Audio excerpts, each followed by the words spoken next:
Ethan had lived in the same 12-story apartment building in Chicago for 3 years.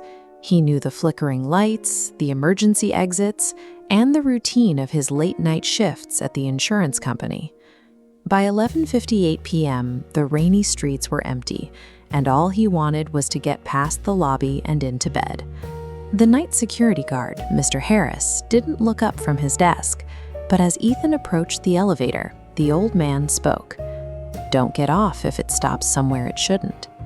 Ethan took it as a tired joke. He stepped inside, pressed the button for the 8th floor, and watched the numbers climb, 1 through 8. Everything was exactly as it should be.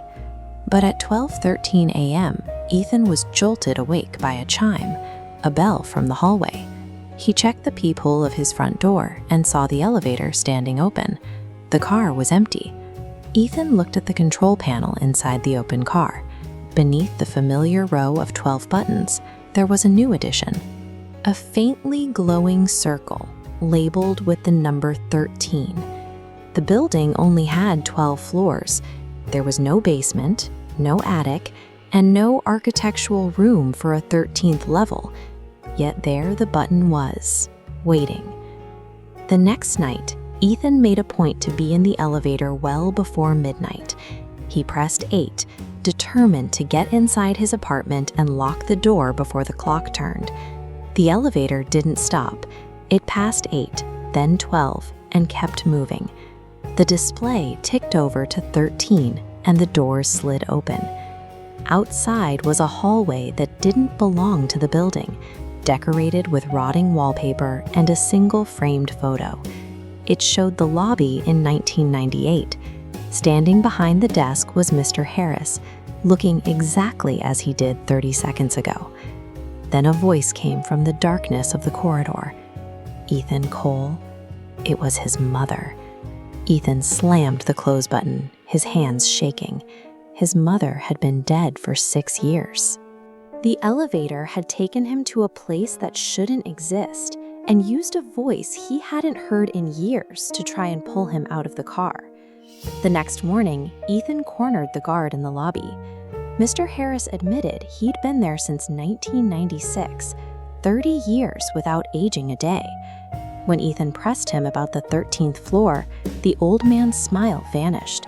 He whispered that while the floor isn't on the blueprints, sometimes the elevator simply forgets the building. Ethan spent the evening digging through digital archives. He found a 1998 report of a fire on the 8th floor of his building. 5 people had vanished into thin air that night.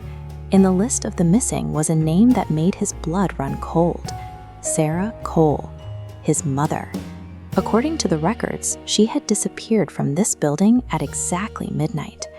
And as Ethan finished the article, the elevator outside his door chimed. 12:13 a.m. The 1998 fire, the ageless guard, and his mother's disappearance were all converging on the same impossibly timed elevator stop. This time, Ethan stepped inside. The elevator didn't go up, it plummeted, the display counting down past the lobby to 0. The doors opened on a space Mr. Harris called the floor between floors. It was a corridor of infinite darkness. Whispers and cries echoed behind hundreds of doors, each one carved with a name from the missing persons list. The younger version of Mr. Harris from the photo was there. He explained that someone had to take Ethan's mother's place, and she had been the one to bring him here. Ethan turned and ran. Every door in the hallway flew open at once. He reached the elevator and screamed for help into the emergency mic, but the only response was his mother's voice telling him not to fight it. The door slid open to reveal a second Ethan standing inside. He was wearing the same clothes, standing perfectly still. The doppelganger looked at him and said, "You're late."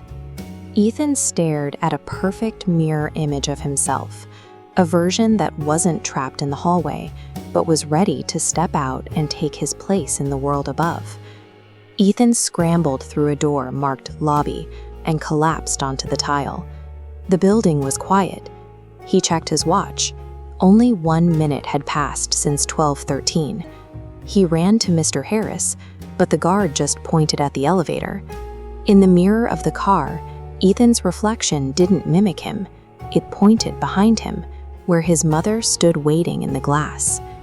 The next day, the police found Ethan's apartment exactly as he'd left it. His wallet and keys were on the table.